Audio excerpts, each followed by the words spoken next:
आपने हमारे पुत्रों को, स्वयं मुझे भी कई बार अनेकों विपत्तियों से बचाया।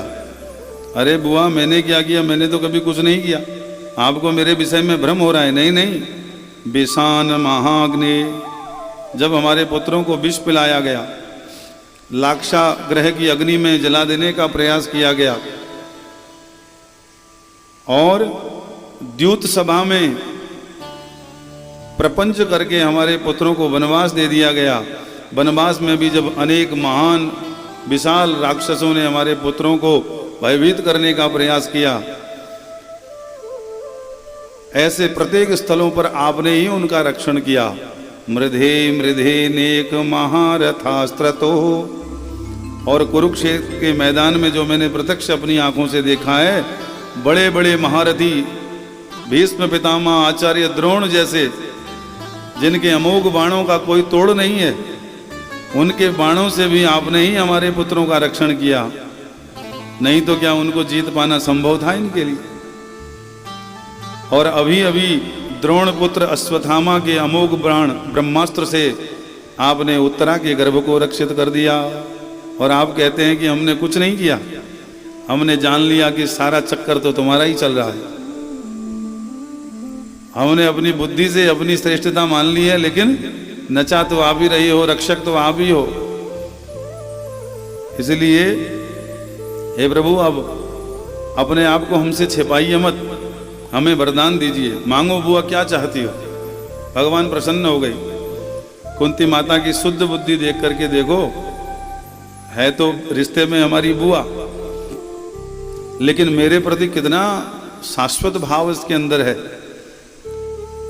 अपनी विशुद्ध भक्ति के कारण ये मुझे परमात्मा मान रही है। तो ऐसी शुद्ध बुद्धि वाली भक्तिमती को तो मनवांचित फल दे ही देना चाहिए। ऐसा विचार करके भगवान ने कहा, बोलो बुआ, अब तुम्हें क्या चाहिए? सोचता हूं कि द्वारिका लौटने से पहले कुछ ना कुछ ऐसा अनमोल उपहार दे दूं जिससे तुम्हें फिर जीवन में दुखी होना ही ना पड़े। कुंती माता कहने लगी, हे कृष्ण, यदि सचमुच कुछ देना चाहते हो तो वरदान दो कि हमारे जीवन में घड़ी घड़ी कदम कदम पर विपत्तियां आते रहें। भगवान बैठे थे, झट से खड़े हो गए। अरे बुआ, क्या कहती हो? सच्चिदानंद रूपाय विश्वोत्पत्त्यादि हेतवे तापत्रय विनाशाय श्री कृष्णाय वयं नुमः। ऐसा कह करके लोग भगवान सच्चिदानंद की स्तुति करते हैं कि आप तीनों तापों का नाश करने वाले हैं, आनंद देने वाले हैं, और तुम कहती हो कि मुझे दुख दे दो।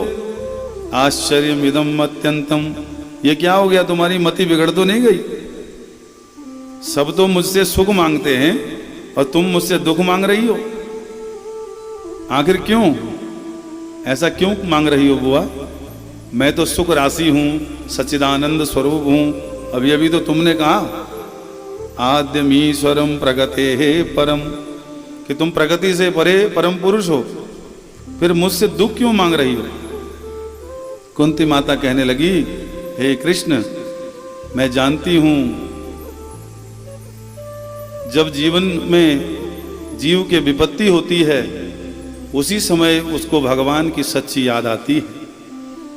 इसलिए ऐसे सुख के सिल पड़े जो याद तेरी बिसराए, ऐसे दुख की बलिहारी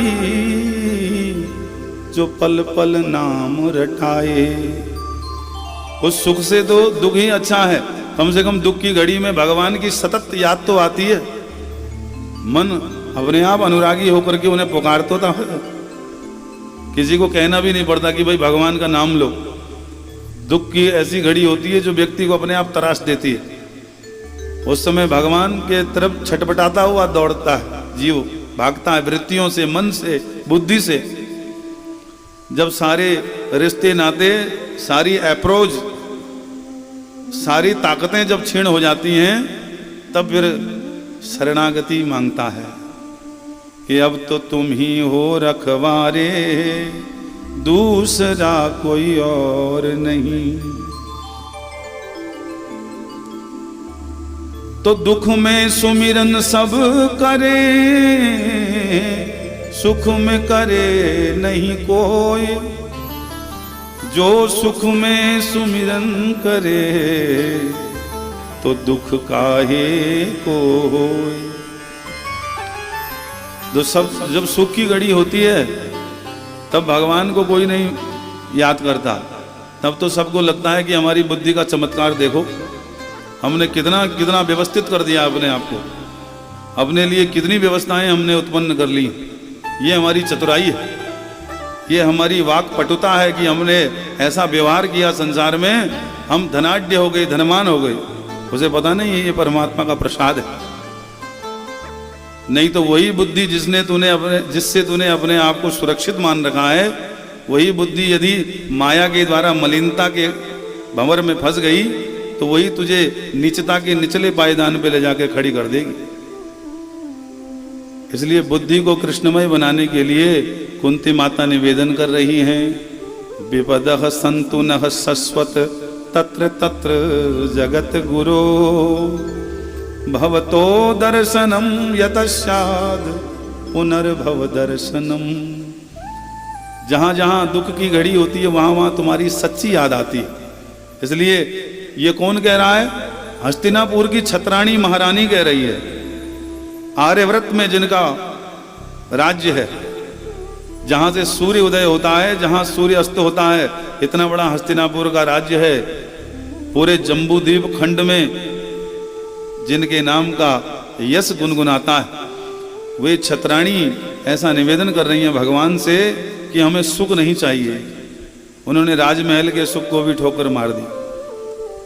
मानो जान पड़ता है कुंती माता को वास्तविक सुख का ज्ञान हो गया, इसलिए वो इस प्रकार की याचना कर रही है कि हे भगवान, जो जन्म से ऐश्वर्य में पैदा हुए हैं, जन्मेश्वर्य श्रुतश्री विरेदमान मदह पुमान, नैवार हत्य भिधातुम त्वाम किंचन गोचरम। जिन्होंने जन्म से ही सोने के पलंग में पांव रखा है और चांदी की थाली में भोजन किया है, जिन्होंने विद्या बल सुंदरता सब कुछ प्राप्त कर ली है, उनको तो स्वप्न में भी तुम्हारा दर्शन नहीं होता। जन्मेश्वर्य श्रुतश्री विरेदमान मदह पुमान, नैवार हत्य भिधातुम त्वाम किंचन गोचरम। फिर किसको दर्शन होता है? जो अकिंचन हैं, जो दीन भाव में आपको पुकार रहे हैं, जैसे हनुमंत लाल जी। हनुमान जी देखो, जिनके बल का कोई आदि अंत ही नहीं है।